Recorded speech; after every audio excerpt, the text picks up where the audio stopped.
वज़ीर आज़म शहबाज शरीफ के इंटरमीडिएट और सेकेंडरी एजुकेशन इम्तहानात में पहली पोजीशन लेने वाले अयान काशिफ को शाबाश।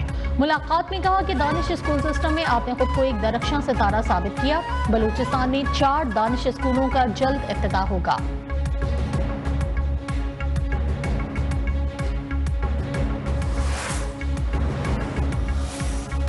जस्टिस आलिया नीलम लाहौर हाई कोर्ट की पहली खातून चीफ जस्टिस बन गई। गवर्नर हाउस लाहौर में तकरीब हल्फबरदारी।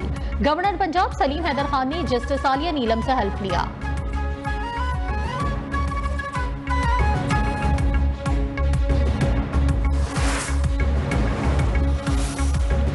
सुन्नी इत्तेहाद काउंसिल की मखसूस नशिस्तों से मुतालिक दरखास्त और फैसला आज सुनाए जाने का इम्कान। गुज़िश्ता रोज चीफ जस्टिस काजी फाइजीसा की सरबराही में फुल कोर्ट इजलास में फैसले से मुतालिक मुशावरत मुकम्मल की गई।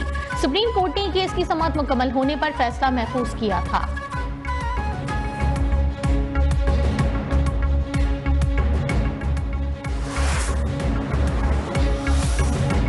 मुहर्रम के दौरान मुल्क में आटे के बहरान का खदशा। विदहोल्डिंग टैक्स के खिलाफ फ्लावर मिल्स गैर मुअय्यना मुद्दत के लिए बंद।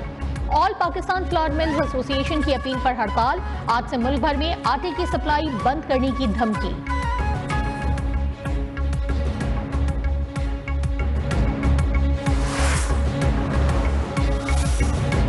हसन खेल पेशावर में शहीद पाक फौज के 2 जवानों की नमाज जनाजा पेशावर गैरिजन में अदा। सिपाही बादाम गुल और सिपाही मोहम्मद इदरीस की नमाज जनाजा में कोर कमांडर पेशावर समेत अस्करी और सिविल हुक्काम की शिरकत। ISPR के मुताबिक शोहदा को पूरे फौजी एजाज के साथ आबाई इलाकों में सुपुर्द खाक किया जाएगा।